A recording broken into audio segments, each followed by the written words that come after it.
I also want to tell you that this is part number 2 of the ARC-5 T-19. What I'm all about is, like when I do a video, I do basically what I can do. Now, the front knobs can't be taken off the radio because they use a, we used to call them Bristol. It's a four-sided, like an Allen key, but it's four-sided, just to describe to you the little set screw that's in them.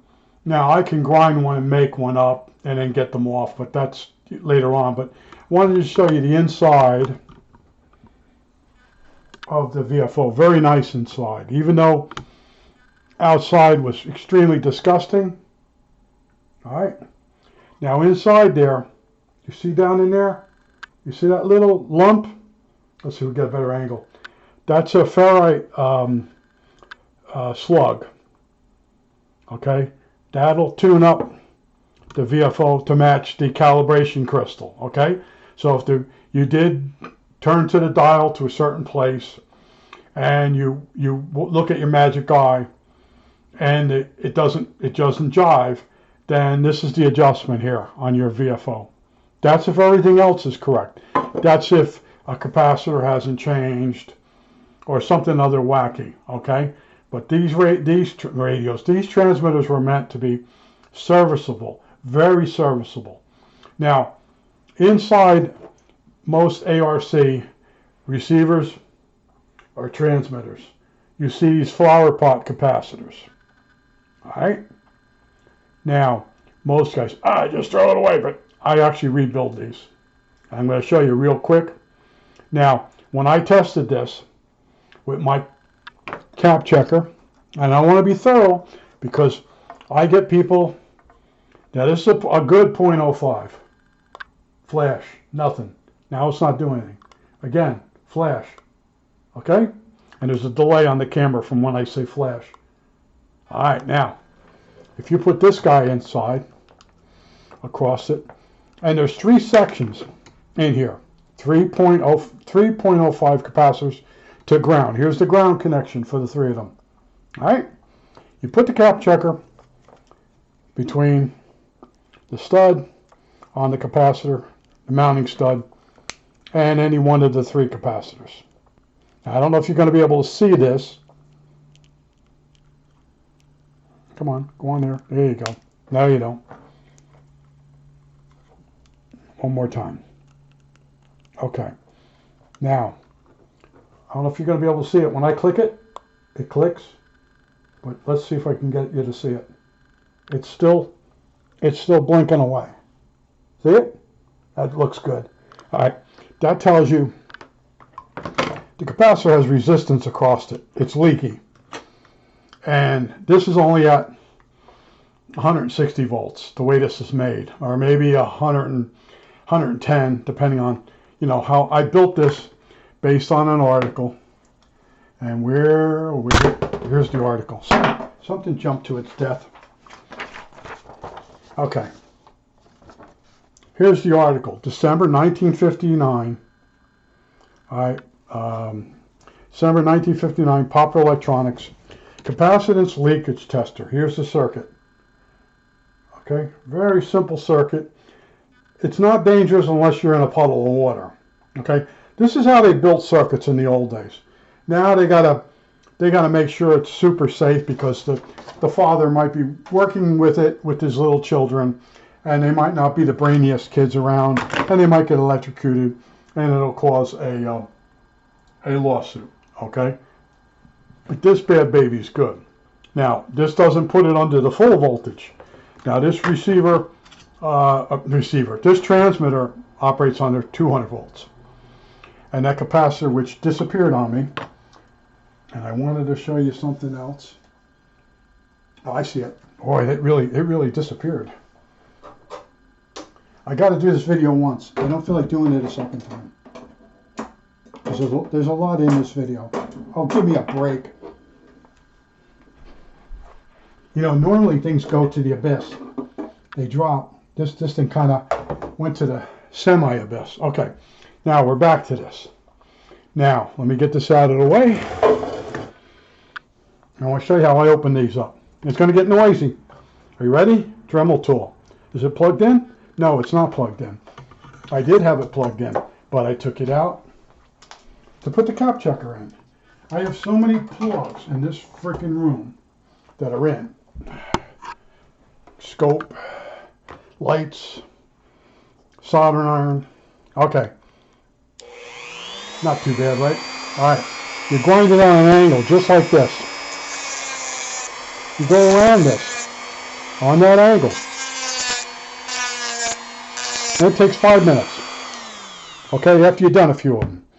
And you grind this top ring off, and it just drops off. Then you pry this up, and you cut underneath the 3 wires. And leave enough so you can pull on the wires and heat this up with a soldering iron. Clean this up. This is a piece of mica. Be very gentle with it. Then you have inside you have the capacitors in beeswax. You heat this up with a hair dryer. Get it hot, and the beeswax will drip out.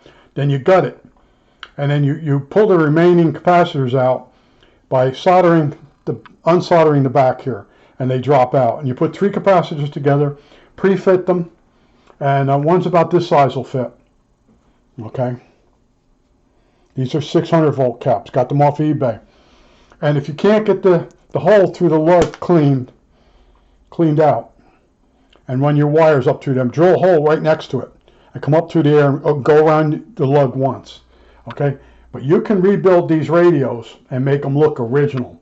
And I epoxy it closed. You clean it up with some alcohol with a Q-tip, and you put your epoxy, and there's a lip here that it'll sit down in this.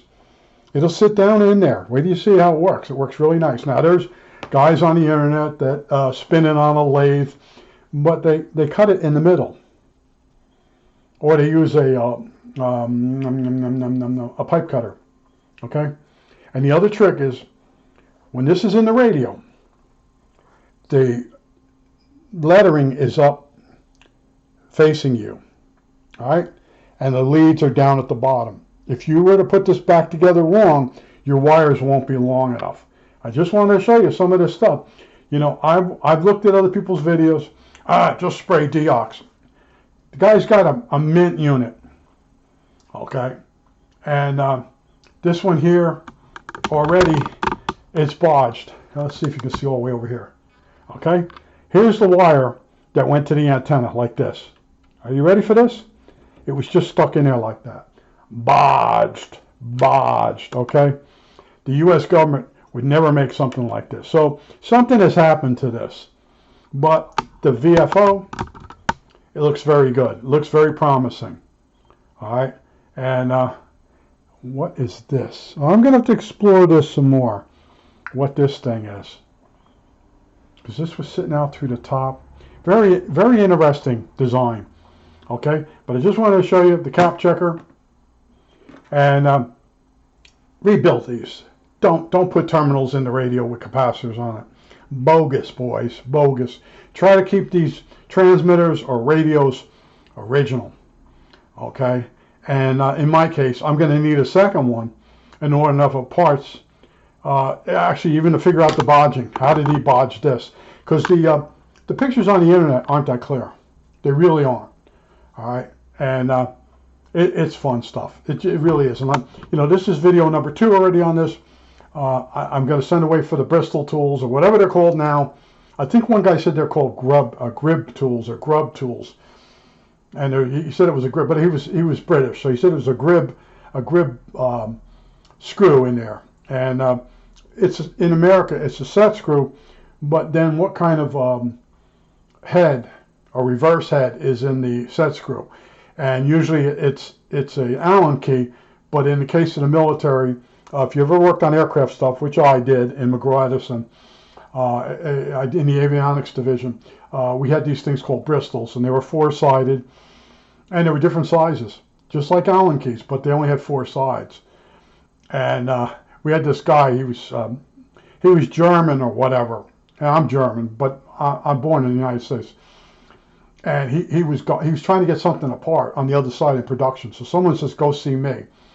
So he comes over and he's like, "Kleinbauer, Kleinbauer, Kleinbauer." And I go, "Yeah, that's me over here." And he goes, "You have tool, like that." And I'm like, "Okay."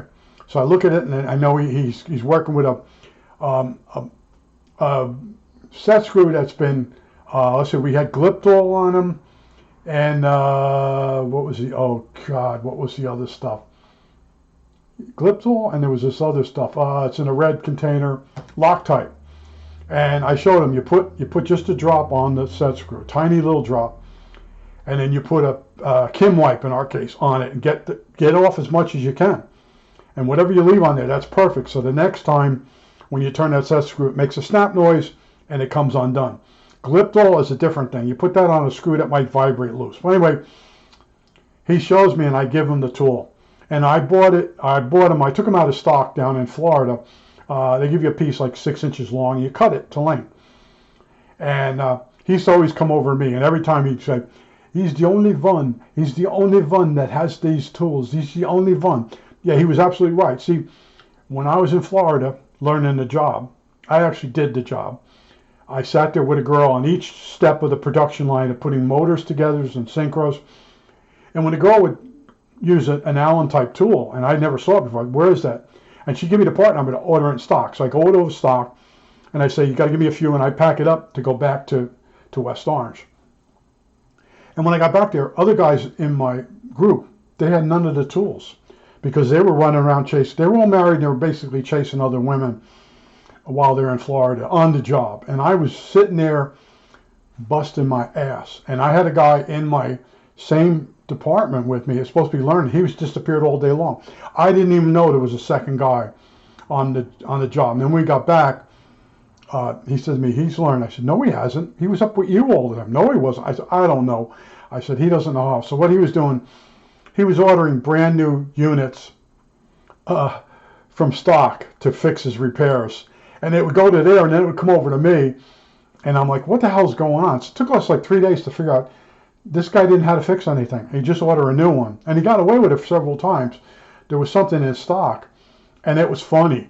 The other guy started talking out loud. Yeah, what do? You can't fix that. Just order a new one from stock. No one will notice. It's pretty funny stuff. But this comes off. This ring will come off. You grind it around, you'll see a little crack all the way around. Bing, it drops off. This can be rebuilt. Don't put in a connector or terminals and then put the capacitors on it. Bogus. Keep it original. It looks so much nicer when you look at the bottom of one of the radios and you see the old-fashioned flower pot capacitors. They call them flower pots. Yeah, flower pots. And other people, and there's no oil in these. It's beeswax. Okay? Online, they're oil-filled. Yeah, they're beeswax. It's hard, and then when you heat it up with the heat gun, it'll run out. And then you'll see the way the capacitors are. You're going to have to gut it. And there's going to be an outer piece of cardboard on the inside. You don't need that. If you put in capacitors that are epoxy dipped, you don't need to put the insulator that goes around on the inside of the flower pot. Okay? I think that's it. I think this was a really good video. It's probably good for like one person out of the entire world, but I did it anyway. Okay, that's it. Oh wait, all right, that's it.